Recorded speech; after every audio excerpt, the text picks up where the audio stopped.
Est-ce que vous avez déjà remarqué que votre cheval change d'attitude en fonction des jours, en fonction de la personne qui vient le voir? Alors la plupart des cavaliers un peu observateurs vont vous répondre oui à cette question. C'est le thème qu'on va aborder aujourd'hui, la qualité de présence. Elle vient participer à la vidéo.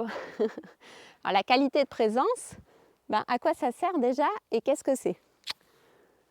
Ça va être ce qu'on peut changer sur nous-mêmes pour améliorer la relation et la connexion avec nos chevaux. La qualité de présence, c'est un langage silencieux que le cheval comprend bien mieux que nos mots. Il y a des études scientifiques récentes qui ont montré que les chevaux étaient tout à fait capables de reconnaître les émotions de l'humain par leur faciès, par exemple. Votre cheval va réagir de différentes manières en fonction de si vous êtes calme, posé, clair dans vos demandes. Il va se sentir, lui, en sécurité. Il va se sentir écouté et être capable justement de vous écouter. A contrario, si vous êtes sous tension, stressé, votre cheval va avoir son système nerveux qui va se mettre en alerte, en hypervigilance, et il ne va pas être en situation optimale pour apprendre des choses. Donc vous imaginez bien que la séance va être plus compliquée autant pour lui que pour vous. Je vais vous donner ici 5 conseils qui vont vous aider à améliorer cette qualité de présence. Le premier, ça va être, avant une interaction avec votre cheval, posez votre attention sur votre état actuel. Par exemple, là, dans quel état je suis? Comment est ma respiration? Est-ce qu'elle est plutôt accélérée? Est-ce qu'elle est plutôt posée?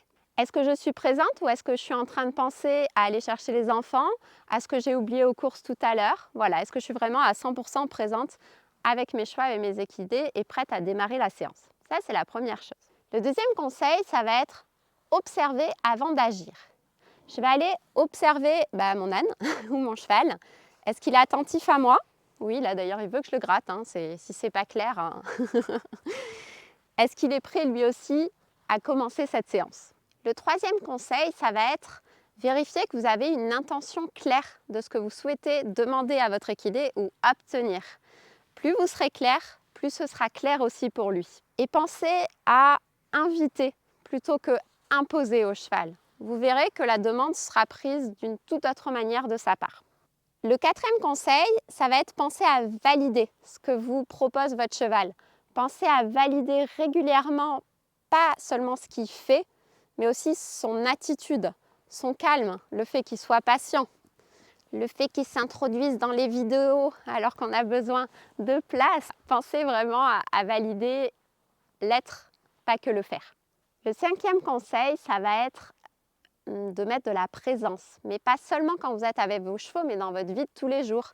Par exemple, quand vous brossez les dents, plutôt que de le faire mécaniquement, pensez à être ancré, posé, vérifiez votre respiration, comment vous vous sentez, comment vous êtes. Est-ce que vous pensez à vous brosser les dents? Est-ce que vous êtes dans ce que vous faites? Ou est-ce que justement votre cerveau est déjà, oui, demain, il faut que je fasse ça, il faut que je pense... Voilà. Posez votre attention sur ce que vous êtes en train de faire. Plus vous entraînez dans votre vie de tous les jours, plus vous allez être connecté, présent et efficace quand vous serez avec vos chevaux ou en train de monter vos chevaux. Donc voilà pour les 5 conseils pour améliorer votre qualité de présence. Tout ça, ça va vous apporter le fait d'être beaucoup plus attentif, beaucoup plus réactif et surtout beaucoup plus disponible. Et vous allez voir, d'ailleurs vous pourrez me le mettre en commentaire de cette vidéo une fois que vous aurez pratiqué ces conseils, est-ce que vos chevaux, suite à ça, sont plus attentifs aussi à vos demandes? Voilà pour cette vidéo.